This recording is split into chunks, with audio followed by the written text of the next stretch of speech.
ಗೃಹಲಕ್ಷ್ಮಿ ಯೋಜನೆಯ 4ನೇ ಕಂತಿನ ಹಣ ಹಿಂಪಡೆದ ಸರ್ಕಾರ.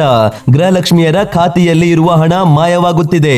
4ನೇ ಕಂತಿನ ಹಣ ಬಂದಿದೆ ಎನ್ನುವ SMS ಬಂದಿದ್ದರೂ ಕೂಡ ಖಾತೆಯಲ್ಲಿ ಹಣ ಮಾತ್ರ ಕಾಣಿಸುತ್ತಿಲ್ಲ. ಇದ್ದಕ್ಕಿದ್ದಂತೆ ಗೃಹಲಕ್ಷ್ಮಿಯರ ಖಾತೆಯಲ್ಲಿ ಇರುವ ಹಣ ಮಾಯವಾಗುತ್ತಿದೆ. 4ನೇ ಕಂತಿನ ಹಣ ಬಂದಿದೆ ಎನ್ನುವ SMS ಬಂದಿದ್ದರೂ ಕೂಡ ಖಾತೆಯಲ್ಲಿ ಮಾತ್ರ ಹಣ ಕಾಣಿಸುತ್ತಿಲ್ಲ. ಇದಕ್ಕೆ ಕಾರಣ ಹುಡುಕುತ್ತಾ ಮಹಿಳೆಯರು ಕಂಗಾಲಾಗಿದ್ದಾರೆ. ಗೃಹಲಕ್ಷ್ಮಿ ಯೋಜನೆಯ ಬಗ್ಗೆ ಒಂದು ಹೊಸ ಅಪ್ಡೇಟ್ ಸಿಕ್ಕಿದೆ.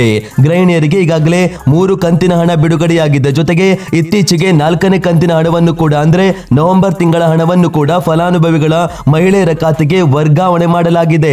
ಆದರೆ ಇಲ್ಲಿ ಒಂದು ಟ್ವಿಸ್ಟ್ ನೀಡಲಾಗಿದ್ದು, ಗೃಹಿಣಿಯರ ಖಾತೆಗೆ ಹಣ ಬಂದಂತೆ ಕಾಣಿಸಿದರೂ ಕೂಡ ಈ ಹಣ ಖಾತೆಯಲ್ಲಿ ಇಲ್ಲ.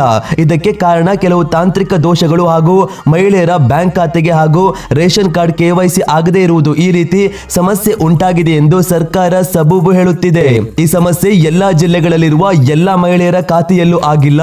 ಆದರೆ ಕೆಲವರ ಖಾತೆಯಲ್ಲಿ ಮಾತ್ರ ಸಮಸ್ಯೆ ಉಂಟಾಗಿರುವುದರಿಂದ ಮಹಿಳೆಯರಲ್ಲಿ ಆತಂಕ ಮನೆ ಮಾಡಿದೆ. ಹಾಗಾಗಿ ಪ್ರತಿಯೊಬ್ಬ ಮಹಿಳೆಯರು ಕೂಡ ತಮ್ಮ ಖಾತೆಗೆ KYC ಮಾಡಿಸಿಕೊಂಡಿದ್ದೀರೋ ಇಲ್ಲವೋ ಎಂಬುದನ್ನ ಚೆಕ್ ಮಾಡಿಕೊಳ್ಳಿ. ಜೊತೆಗೆ ಖಾತೆ ಅಪ್ಡೇಟ್ ಮಾಡುವುದರ ಮೂಲಕ ಗೃಹಲಕ್ಷ್ಮಿ ಯೋಜನೆಯ 2,000 ರೂಪಾಯಿ ಪ್ರತಿ ತಿಂಗಳು ಮಿಸ್ ಆಗದೆ ನಿಮ್ಮ ಖಾತೆಗೆ ಬರುವಂತೆ ಮಾಡಿಕೊಳ್ಳಿ. ನೀವು ರೇಷನ್ ಕಾರ್ಡ್ KYC ಮಾಡಿಸಿಕೊಳ್ಳಲು ಹತ್ತಿರದ ನ್ಯಾಯಬೆಲೆ ಅಂಗಡಿಗೆ ಹೋಗಿ ನಿಮ್ಮ ರೇಷನ್ ಕಾರ್ಡ್, ಮೊಬೈಲ್ ಸಂಖ್ಯೆ ಮೊದಲಾದ ದಾಖಲೆಗಳನ್ನು ನೀಡಿ ಕ್ಷಣ ಮಾತ್ರದಲ್ಲಿ ಮಾಡಿಸಿಕೊಳ್ಳಬಹುದು. ನಂತರ ಬಯೋಮೆಟ್ರಿಕ್ ಮೂಲಕ ಪಡಿತರ ವಸ್ತುಗಳನ್ನು ಪಡೆದುಕೊಳ್ಳಲು ಕೂಡ ಸಹಾಯವಾಗುತ್ತೆ.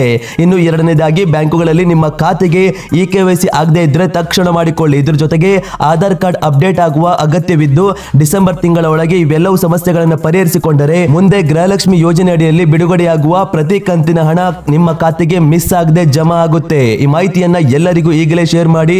ನಿಮಗೆ ಎಷ್ಟನೇ ಕಂತಿನ ಹಣ ಎಷ್ಟು ಸಲ ಬಂದಿದೆ ತಪ್ಪದೆ ಕಮೆಂಟ್ ಮಾಡಿ ತಿಳಿಸಿ.